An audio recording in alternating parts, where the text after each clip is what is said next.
अगला जो ग्रुप हमारे पास अवेलेबल है वो एक्सपेंसेस इनडायरेक्ट या इनडायरेक्ट एक्सपेंसेस के नाम से हमारे पास ग्रुप है। यहाँ देखें आप, एक्सपेंसेस इनडायरेक्ट या इनडायरेक्ट एक्सपेंसेस दोनों सेम नेचर को रिप्रेजेंट करते हैं।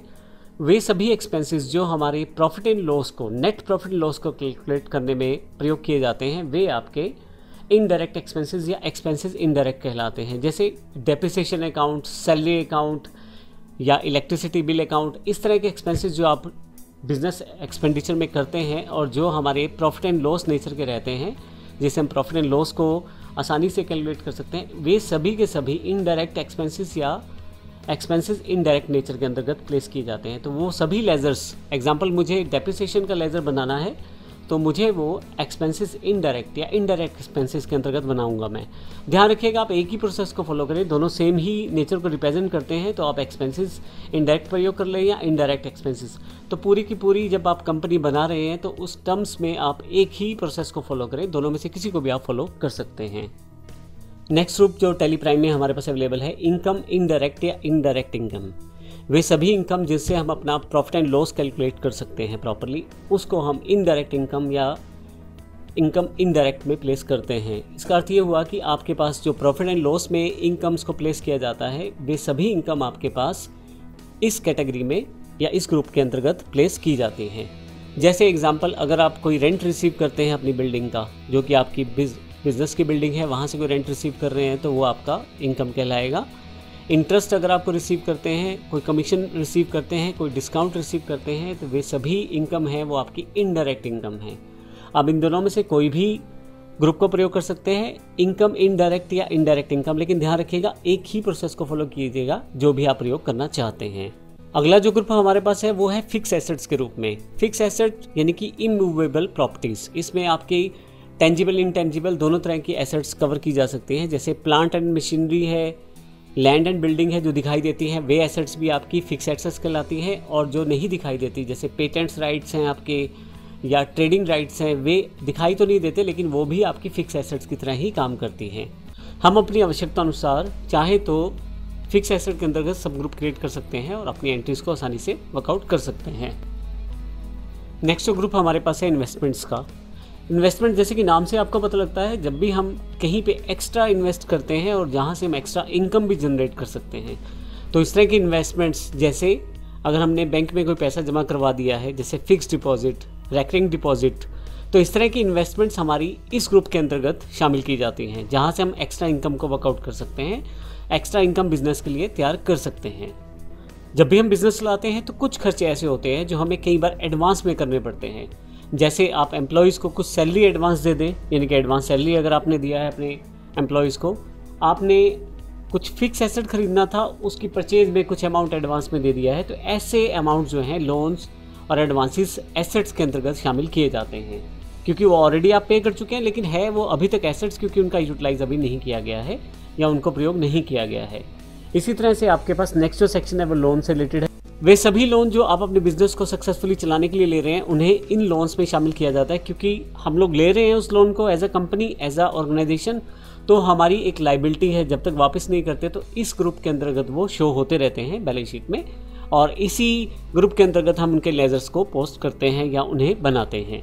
कुछ ऐसे एक्सपेंसेस जो उस पर्टिकुलर पीरियड में हम लोग राइट ऑफ नहीं कर सकते, तो वो हमारे लिए मिसलेनियस एक्सपेंसेस एसेट्स के रूप में डिफाइंड रहते हैं।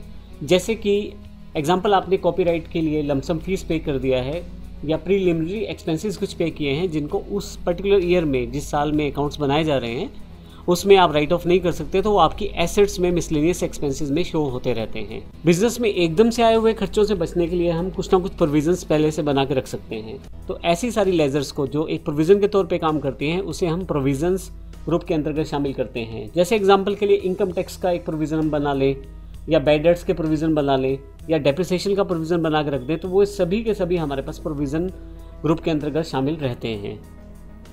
अगला जो ग्रुप है हमारे पास परचेज अकाउंट्स है। किसी भी तरह की परचेज, चाहे वो जीएसटी परचेज है, नॉन जीएसटी परचेज है, स्टॉक के साथ है, विदाउट स्टॉक है, लेकिन अगर वो परचेज से रिलेटेड अकाउंट्स हैं तो वो आपके सभी परचेज लेजर, जितनी भी परचेज लेजर्स हैं हमारी, वो लिस्ट ऑफ ग्रुप के अंतर्गत परचेज अकाउंट्स के अंतर्गत ही क्रिएट की जा सकती हैं और वहीं प्लेस की जा सकती हैं। नेक्स्ट दो ग्रुप रिजर्व्स एंड सरप्लस और रिटेन्ड अर्निंग एक ही नेचर के हैं, आप दोनों में से किसी को भी इस्तेमाल कर सकते हैं। जब हमें बिजनेस में कभी इस तरह से बचत करनी पड़ेगी, हम उसे फ्यूचर में प्रयोग कर पाएँ अपनी बचत को, अपने प्रॉफिट के शेयर को, तो उसे हम रिजर्व्स एंड सरप्लस में डाल सकते हैं। एग्जाम्पल, एक बिजनेस में कुछ पैसा जमा किया जा रहा है हर साल, ताकि इन फ्यूचर अगर कहीं फर्दर इन्वेस्ट करना पड़े या फर्दर कहीं बुरे वक्त में बिजनेस में वो पैसा काम आ जाए, तो ऐसे केसेस में जो रिजर्व बना के रखा जाएगा उसे हम रिजर्व्स एंड सरप्लस या रिटेन्ड अर्निंग में संभाल के रख सकते हैं, या उसकी लेजर इसके अंदर प्लेस कर सकते हैं, ताकि इन फ्यूचर जब उस पैसे की ज़रूरत पड़े तो इस रिजर्व से उसे निकाला जा सके। इसके लिए मुख्यतः कि हम लोग रिजर्व्स एंड सरप्लस के नाम से लेजर्स बनाते हैं, उसमें अपने जो पेमेंट है उसको एंट्री करते हैं, ताकि इन फ्यूचर अगर हमें अपना प्रोसेस में ये देखना है बिजनेस प्रोसेस में कि हमारे पास इस वक्त कितना पैसा रिजर्व में है, तो वहाँ से उन अकाउंट्स के जरिए देख सकते हैं। नेक्स्ट ग्रुप हमारे पास सेल्स अकाउंट्स है। किसी भी तरह की सेल, चाहे वो जीएसटी सेल है, नॉन जीएसटी सेल है, विदाउट स्टॉक है, स्टॉक के साथ है, सभी सेल्स अकाउंट इस ग्रुप के अंतर्गत आएंगे। तो हम यहाँ से बड़ी आसानी से उन सभी लेजर्स को प्लेस कर सकते हैं जो सेल्स से रिलेटेड हैं, सेल्स नेचर की है। जैसे सपोज करें मेरी कोई इंट्रा सेल है तो वो भी इसी अकाउंट के अंतर्गत आने वाली है, और कोई मेरी इंटरस्टेट सेल है तो वो भी इसी ग्रुप के अंतर्गत आने वाली है। तो ये सारे जितने भी मेरे सेल्स के अकाउंट्स बनेंगे वो सारे के सारे मेरे इस पर्टिकुलर ग्रुप के अंतर्गत आने वाले हैं। जैसा कि आपको पता होगा जीएसटी में अलग अलग दर की सेल रहती है, तो ऐसे केसेस में जीएसटी जो हमारे पास स्पेसिफिक दरें होती हैं, स्पेसिफिक परसेंटेज हमारी होती हैं, उनके अकॉर्डिंग हम सेल्स अकाउंट क्रिएट कर सकते हैं, जिनको आने वाले एग्जांपल्स में भी देखेंगे, ताकि हम हर एक तरह की क्लासीफाई सेल को एक जगह पर समराइज रूप में देख पाएँ। नेक्स्ट हमारे पास जो ग्रुप है वो सिक्योर्ड लोन है, और सबसे लास्ट में एक अनसिक्योर्ड लोन भी है। मैं दोनों को यहीं पे क्लियर कर देता हूँ। सिक्योर्ड लोन्स ये वो लोन रहते हैं जिसमें हम लोन लेते वक्त कुछ प्रॉपर्टी डॉक्यूमेंटेशन या कुछ एफिडेविट्स या कुछ सिक्योरिटी रखकर लोन लेते हैं।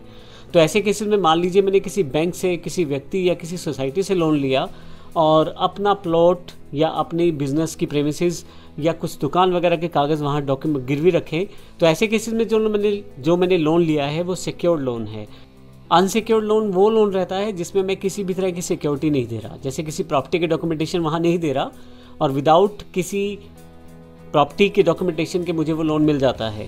तो ये जो लोन रहते हैं ये अनसिक्योर्ड लोन रहते हैं। इसमें सिक्योर्ड लोन और अनसिक्योर्ड लोन में सिर्फ यही फ़र्क रहता है कि सिक्योर्ड लोन सिक्योरिटी बेस्ड होते हैं, आप कुछ प्रॉपर्टी को गिरवी रख के वो लोन लेते हैं, लेकिन अनसिक्योर्ड लोन्स वे लोन होते हैं जो आप बिना किसी प्रॉपर्टी डॉक्यूमेंटेशन के ले लेते हैं। तो मुख्यतः इनके जो अकाउंट्स होते हैं सारे के सारे लाइबिलिटी नेचर के हैं। तो बैंक अकाउंट से अगर आपने किसी बैंक से लोन लिया है, किसी व्यक्ति से लोन लिया है, किसी सोसाइटी से लोन लिया है, तो ऐसे केसेस में ये सारे लोन हमारे सिक्योर्ड या अनसिक्योर्ड कहलाएंगे। डिपेंड करता है, अगर आपने कुछ सिक्योरिटी रखी है तो सिक्योर्ड लोन, और अगर आपने कोई सिक्योरिटी नहीं रखी तो वो अनसिक्योर्ड लोन्स कहलाते हैं। बिजनेस में जो माल हमारे पास पड़ा रह जाता है उसे स्टॉक कहते हैं, यानी कि जो अभी बिका नहीं है माल वो हमारे पास स्टॉक है। तो उस स्टॉक को शो करने के लिए हम स्टॉक इन हैंड ग्रुप का प्रयोग करते हैं। जब आप अकाउंट्स विद इन्वेंट्री करते हैं, यानी कि आप जहां अकाउंट्स के साथ साथ इन्वेंट्री को भी एंट्री कर रहे हैं अपने अकाउंट्स में, उसे आप बना रहे हैं या लेजर एंट्रीज कर रहे हैं, तो उस केस में इसका प्रयोग नहीं होता। लेकिन यदि आप केवल अकाउंट्स ओनली में काम करेंगे तो ऐसे केसेस में स्टॉक इन हैंड का प्रयोग करना ज़रूरी हो जाता है। वहाँ पे आप स्टॉक इन हैंड को शो करने के लिए इस ग्रुप का प्रयोग आप कर पाएंगे। नेक्स्ट ग्रुप जो हमारे पास है वो सन्ड्री क्रेडिटर्स के नाम से है। जब हम किसी से परचेज करते हैं और उधार परचेज करते हैं तो ऐसे केस में हमें पैसा वापस देना होता है, तो ये एक हमारी लायबिलिटी रहती है। तो ऐसे केसेस में वे सभी व्यक्ति, कंपनियां या फर्में जिनसे आपने माल खरीदा है और जिसका पैसा अभी देना है, उनकी जानकारी हम सन्ड्री क्रेडिटर्स ग्रुप के अंतर्गत प्लेस करते हैं। यानी कि सन्ड्री क्रेडिटर्स में वे सभी लेजर्स आती हैं जिन लोगों से आपने माल खरीदा है और उधार खरीदा है। और इसी तरह से सन्ड्री डेटर्स, जब हम माल बेचते हैं किसी को तो हमें भी काफ़ी सारे व्यक्तियों से पैसा लेना होता है। तो वो व्यक्ति जिनको आप उधार माल बेचते हैं और उन लोगों ने आपका पैसा देना है, तो वे सभी के सभी आपकी सन्ड्री डेटर्स के अंतर्गत एंट्रीज में शामिल रहते हैं। तो इस केस में वे सभी लेजर्स जिनको आपने सेल किया है और उधार सेल किया है और आपने पैसे अभी लेने हैं, तो उनकी सारी लेजर्स सन्ड्री डेटर्स के अंतर्गत प्लेस होने वाली हैं।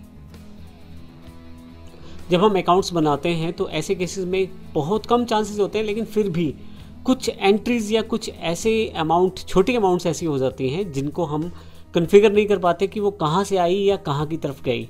तो ऐसे केसेस में जब हम ट्रायल बैलेंस बनाते हैं अपने अकाउंट्स में तो कहीं ना कहीं कुछ डिफरेंस रह जाता है, कभी लेफ्ट साइड पे यानी कि डेबिट साइड डिफरेंस रह जाएगा या कभी राइट साइड यानी कि क्रेडिट साइड पे डिफरेंस रह जाएगा।